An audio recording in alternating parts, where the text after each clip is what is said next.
If I could go back and give my younger single self some advice, it would be that love should feel like peace. There is somebody out there waiting to give you your fairy tale love, but you need to be happy with yourself. Focus on building the life that you love, and the right person will add to it, not take from it.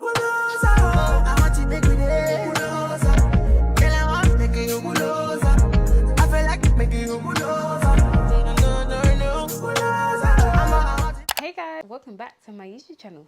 Hey, welcome back to my YouTube channel. Hey, welcome back to my YouTube channel. Hey, welcome back or welcome if you're new. If you're new, please don't forget to hit that subscribe button, and even if you're not new, make sure you like this video. In a video like this video. Okay, so Valentine's Day is coming up, so I wanted to come and have a real raw discussion about relationships and things that I wish I knew before my first relationship. If you've ever felt like everybody around you is in a relationship apart from you, or maybe you're waiting for the right person but you keep dealing with some frog, and now you probably even feel like, actually maybe I'm not ready for love. Trust me, been there. This video is definitely for you. Also, I've received a few messages for people who have felt some type of way because they've never been in a relationship and they're well into their 20s, and sometimes it makes them feel sad when they see other people in such great relationships. And I can't lie, that really upset me. Whether you're single, you're dating, or waiting for someone to sweep you off your feet, this is the advice that I'd give to my younger and single self. Let's get into it. So the first piece of advice I would give is being single is not a waiting room. One of the biggest lies that you could tell yourself is that being single means you're waiting for a relationship. No, your life does not go on pause just because you're single. It doesn't go in pause until you found someone. No. Your single season is not time wasting. This is your chance to learn about yourself, work out what you like, what you don't like, what your boundaries are, what you want versus what you need. A relationship won't complete you. If you're not happy alone, you are 10,000 million, 50,000, 50, 10K, 100% not gonna be happy in a relationship. A relationship should not complete you. I used to think love would fix everything. Just be in a happy relationship, you know, have the best partner, do these cute things together. But the best relationships actually happen when you love your own life. As a serious lover girl, always keeping a lookout for who my person is gonna be, I kind of forgot to look out for my own life and work out what my needs were. And I put being in a relationship too high on a pedestal when there are so many other more important things that I should have been thinking about. And if I had just focused on me, I wouldn't be getting into a relationship now, which by the way is the best relationship I've ever been in, but realizing, oh, actually there are some things that I need to work on. The second piece of advice that I would give is that attraction isn't enough. Look for compatibility. Just because you like someone or find somebody attractive doesn't mean you'd actually work as a couple. Attraction fades, but value, communication, and emotional intelligence matter most. I've been in a situation where I thought, yeah, like he's handsome, you know, he got money, we look good together, so it must be right? But just because we look good together doesn't mean we're actually compatible. Some things that I should be asking myself is, do we share the same value? Can we communicate well? Do I feel safe being my full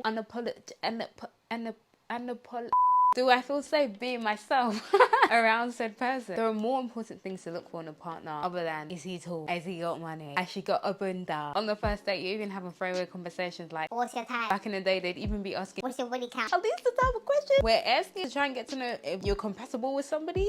No. Are these things really important? How about questions like, do you believe in God? How often do you pray? What traits in a partner do you value most? These are real questions. The third piece of advice I would give is your first relationship won't be perfect, but that's okay. A lot of us go into our first relationships thinking it's gonna be a fairy tale love story. I'm here to tell you that sometimes it's just that. But the truth is, your first relationship is probably gonna be the relationship where you make the most mistakes. Relationships are about learning and growing. Don't put pressure on yourself to try and get everything right the first time. We're human beings at the end of the day, and it'll be very, very silly to think that your partner is not gonna upset you or annoy you or anger you at some point, or vice versa. Instead of expecting perfection, focus on learning more about yourself and what you actually want in a partner. The fourth piece of advice, the right person will never make you chase them. I think this one is mainly for the dude, because stereotypically speaking, it's the guys who are going to be doing the chasing and the courting, you know what I mean? So if you're constantly confused about where you stand with someone, that is your answer. Let it go. Real love is not confusing. I can tell you that for free. If somebody wants you in their life, they're going to make it known. Girls are emotional human beings. Well, most girls. So if they like you guys, you're gonna know. They will want to move the world for you. Even money, they will spend on you. So if you feel like you're chasing and you're not getting anything back, yeah, they probably aren't interested. Then for my girls, I have this simple piece of advice for you guys. Never ever, come closer so you can hear me, never ever chase, because you are the Pride. No, but for real, if you find yourself in a situation where you are chasing or you're the only person fighting for a relationship to work, let it go, princess. Let it go. I'll be honest, I've been in a position where I've done a little too much for somebody in hopes that they would do the same or give me a title, and yuck, even thinking about it, I was in the trenches. You should never ever have to convince somebody to choose you. Effort should be mutual. If you feel like you're the only one who's trying, it's not the right relationship. The fifth piece of advice: don't settle because you're lonely. Being single sometimes can feel lonely, and I get it, especially around seasons like Valentine. But change your perspective. But the worst thing that you can do for yourself is jump into a relationship because you're lonely. Relationships require work from both sides. Both sides need to want to make it work so that they can go the full stretch, and I'm talking till death do us part. Loneliness is just not a good reason to get into a relationship, because what's going to happen is you're going to end up settling. You'll end up with someone who doesn't really align with what you want for your person. Instead, build a life so that when the right person does come, it's an addition, not a necessity. Number 6, if you're looking for love, focus on yourself. That's where the love really starts. The best relationships happen when you already feel secure and happy on your own. Anything that your partner brings is an addition to what you already have or who you already are. Work on your confidence, your career, your hobby, and friendships first. When you love your life, you attract people who fit into the life that you've already created for yourself, instead of trying to make somebody your whole world. When you're out here focusing on yourself, doing the best that you can for yourself, that's when Prince Charming will come and sweep you off your feet. That's what happened with me and my boyfriend. I was out here minding my business, living my best life, because I really said I don't even like men anymore. I had enough. I need a break. I need to focus on myself. And